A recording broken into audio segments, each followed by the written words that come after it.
YSRCP party పెట్టిన తర్వాత గ్రామాల్లోనూ పట్టణాల్లోనూ కష్టపడ్డారు.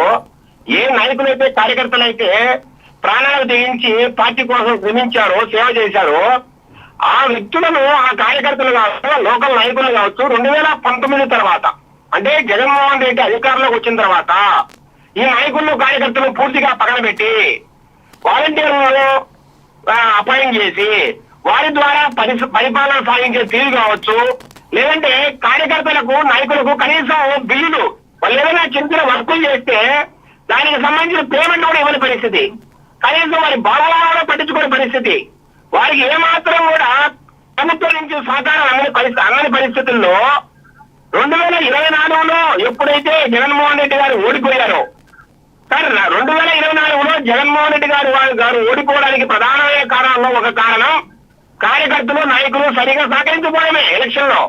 దానికి కారణం వాళ్ళు సరిగా పట్టించుకోకపోవడం గవర్నమెంట్. సో 2024 తర్వాత జగన్మోహన్ రెడ్డి గారు రకరకాల కాన్స్టిట్యూన్సీ నుంచి లీడర్లు కావచ్చు, కార్యకర్తలు కావచ్చు పిలిపించి మాట్లాడినప్పుడు వాళ్ళు ఏం చెప్పారు?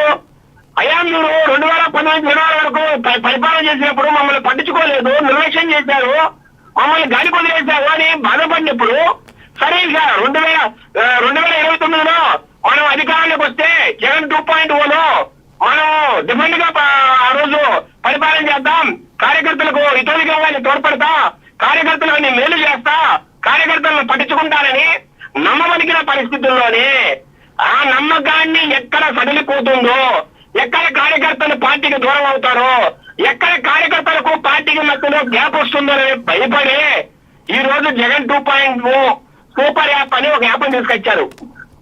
ఇప్పుడు వీళ్ళు చెప్తున్న కారణాలేంటి? ఈ యాప్ లో ఉన్న ప్రధానమైన ఫీచర్స్ ఏంటంటే, ఒకటి జగన్మోహన్ రెడ్డి గారు అందుబాటులో ఉన్న నాయకత్వం కావచ్చు, కార్యకర్తల్లో కావచ్చు, అక్కడ వీడియో కాన్ఫరెన్స్ కావచ్చు, టెలికాన్ఫరెన్స్ కూడా పెట్టడానికి ఆస్కారం ఉంది ఈ యాప్ లోని వాళ్ళు మాట్లాడుతున్నారు.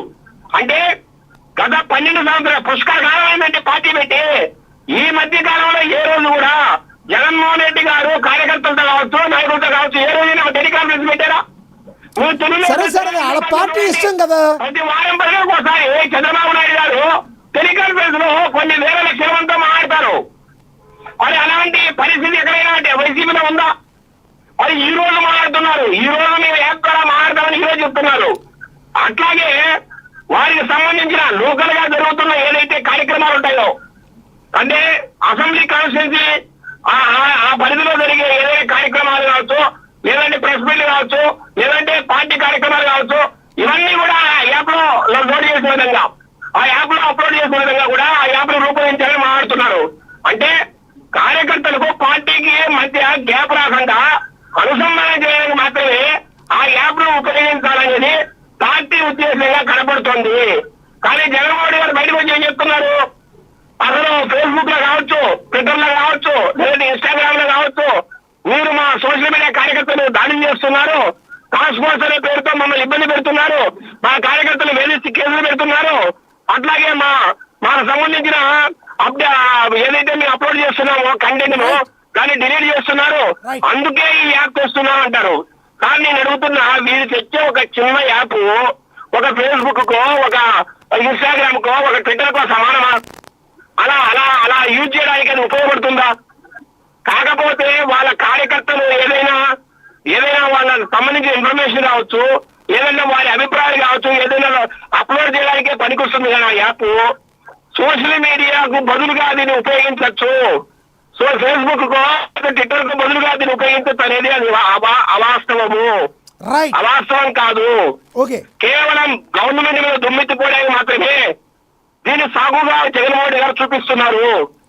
వారు ఈ యాప్ ను తీసుకురావడానికి ఉన్న కారణాలు వేరు, ఈ రోజు వారు మీ యాప్ తీసుకొచ్చడానికి కారణం అని వేరే కదా చెప్తున్నారు, గవర్నమెంట్ దుమ్మిది పోస్తున్నారు.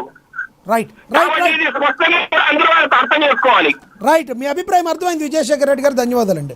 ఎస్, రాజకీయ విశ్లేషకులు సుధాకర్ గారితో మాట్లాడు. సుధాకర్ గారు, ఏదైతే 2.0లో ఇప్పుడు తమ కార్యకర్తల కోసం తమ యాప్ తీసుకొస్తే గుమ్మడికాయ దొంగ భుజాలు దడుకున్నట్టు ఈ కూటమి నేతలకు ఏమవుతుందని వైసీపీ నాయకులు ప్రశ్నిస్తున్నారు.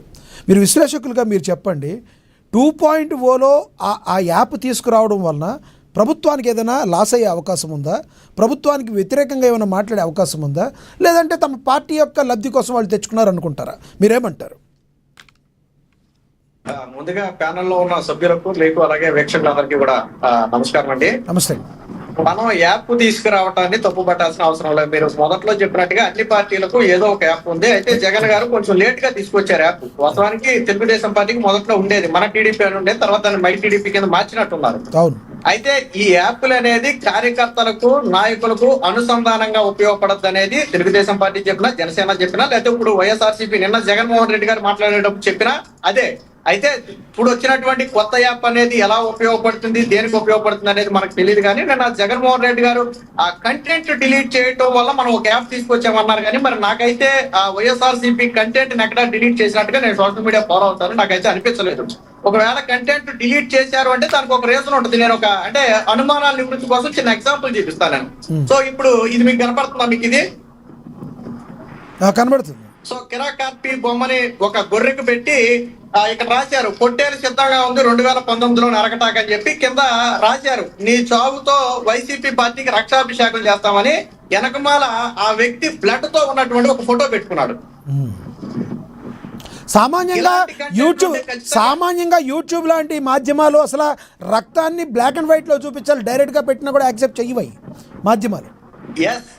డిలీట్ అంటే ఇలాంటి కంటెంట్ బేసిక్ గా ఇప్పుడు మనం మాట్లాడిన వీడియోలు మీరు యూట్యూబ్ లో పెడతారండి, డిలీట్ అవుతున్నాయా? ఎందుకు అవ్వవు కదా. డిలీట్ అయ్యాయి అంటే ఒక ప్లాట్ఫామ్ లో ఏదైనా ఒకటి డిలీట్ చేశారు అంటే ఆ ప్లాట్ఫామ్ నమ్మాలి ఇది గైడ్ లైన్స్ వైలెన్స్ కింద ఉంది, ఇది తప్పు అని నమ్మితేనే డిలీట్ చేస్తా తప్ప నేను మీరు ఆ పోస్ట్ తీసేయండి మాకు పొలిటికల్ గా యాంటీగా ఉందంటే తీసేరు. అంటే మీకు ఎగ్జాంపుల్ కోసం ఇలాంటిది ఒకటి చూపించా. ఇలాంటి కంటెంట్ అనేది ఎక్కడ పెట్టినా తప్పే. ఇప్పుడు ఒక వ్యక్తిని బహిరంగంగా నరుకుతాము, రక్తాభిషేకం చేస్తామంటే ఎవరు మట్టికి యాక్సెప్ట్ చేస్తారు? వాళ్ళ పార్టీ కూడా యాక్సెప్ట్ చేయకూడదు. ముందు ఖండించాల్సింది వాళ్ళ పార్టీయే. మన పార్టీ సిద్ధాంతం అది కాదని వాళ్ళ పార్టీ ఖండించాలా. సో ఎందుకు డిలీట్ చేస్తున్నారు అనే దాని గురించి ఇది. అయితే ఆల్రెడీ ఇప్పటికే వాళ్ళకి డిజిటల్ బుక్ అని ఒకటి జగన్ గారు గతంలోనే ప్రవేశపెట్టారు. ఆ డిజిటల్ బుక్ నాకు తెలిసి అనుకున్నంతగా వర్కౌట్ అవ్వలేదు. ఎందుకంటే అది గూగుల్లోకి వెళ్ళాలి, డిజిటల్ బుక్ అని సెర్చ్ చేసి ఓపెన్ చేసి మళ్ళీ అందులో పెట్టాలి. దానికంటే యాప్ అనేది కొంత వాడటానికి ఉపయోగకరంగా ఉంటుందనే ఉద్దేశంతో బహుశా ఆ డిజిటల్ బుక్ నుంచి యాప్ కి కన్వర్ట్ అయి ఉంటారనేది నా ఉద్దేశం. అయితే ఈ యాప్ల ద్వారా అయితే జగన్మోహన్ రెడ్డి గారి విచిత్రం ఏంటంటే మై టీడీపీ యాప్ ద్వారా గతంలో డేటా చోరీ జరుగుతుందని విమర్శించారు. ఒకవేళ నిజంగా జరుగుతుందా లేదా అనే దాని గురించి నేను మాట్లాడను. కానీ అలాగే అయితే మరి వైసీపీ ఇప్పుడు తీసుకొచ్చిన జగన్ 2.0 ద్వారా కూడా ఏమైనా డేటా చోరీ జరుగుతుందా అనేది చెప్పాలి. అలాగే సోషల్ మీడియా ప్లాట్ఫామ్ కి యాప్ కి తేడా ఉంటుందండి. Social media platform Facebook, Instagram లాంటి వాటిలో విరివిగా వాడినట్టుగా ఆ యాప్ లో వాడలేం. ఒక యాప్ లో ఒకటి చూడాలంటే ఆ పార్టీ కార్యకర్తలు అయితే మాత్రమే చూడగలరు. నిన్న జగన్ గారు కూడా చెప్పింది ఏంటంటే మన పార్టీ కార్యకర్తలందరూ కూడా దీన్ని తీసుకోండి. ఒకవేళ సమన్వయం కోసం పైనుంచి కిందకి సమన్వయం కోసం లేదా గ్రామ స్థాయి ఒక నాయకుడు పార్టీ కేంద్ర కార్యాలయానికి ఒక మెసేజ్ పెట్టాలి అంటే అలాంటి వాటికి ఆ ప్లాట్ఫామ్ ఉపయోగిస్తే ఖచ్చితంగా మంచిదే. మనం ఇక్కడ ఒకటి మెచ్చుకోవాల్సింది ఏంటంటే మొట్టమొదట సోషల్ మీడియాని హైపర్ యాక్టివ్ చేసింది జగన్మోహన్ రెడ్డి గారు 2019. ఏ పార్టీ కూడా ఆ స్థాయిలో సోషల్ మీడియాని హైపర్ యాక్టివ్ చేయాల. సరే అప్పుడు వచ్చినటువంటి ప్రశాంత్ కిషోర్ ఎన్నుకున్న దారి అలాంటిది. సో అప్పుడు జరిగినటువంటి డ్యామేజ్ ను గమనించిన తర్వాత ఏమైందంటే 19లో తెలుగుదేశం పార్టీ కావచ్చు, జనసేన కావచ్చు ఓడిపోయిన తర్వాత సోషల్ మీడియా మీద ప్రధానంగా దృష్టి పెట్టాయి. అందులో భాగంగానే తెలుగుదేశం పార్టీ నుంచి ఐటీడీపీ అని ఒకటి తెచ్చుకున్నారు. ఒక వ్యవస్థనే తెచ్చారు. తెలుగుదేశం పార్టీ అయితే సోషల్ మీడియా ఇంపార్టెన్స్ ను గుర్తించి ఒక వ్యవస్థనే తెచ్చుకుంది. ఆ తర్వాత మన టీడీపీ అని ఒక యాప్ తెచ్చారు, ఇప్పుడు మై టీడీపీ అని ఒక యాప్ తెచ్చారు. ఈ యాప్ ద్వారా ఏంటంటే అప్పట్లో జగన్మోహన్ రెడ్డి గారు చేసినటువంటి పనులైనా ప్రజలకు ఇబ్బందికరంగా ఉంటే వాటిని ప్రచారం చేశారు. ఇప్పుడు వాళ్ళు చేసుకుంటున్న సంక్షేమ కార్యక్రమాలు ఉంటే వాటిని ప్రచారం చేసుకుంటారు. సో యాప్ అనేది పార్టీకి కార్యకర్తలకి అనుసంధానంగా ఉండటంలో తప్పులేదు. ఇకపోతే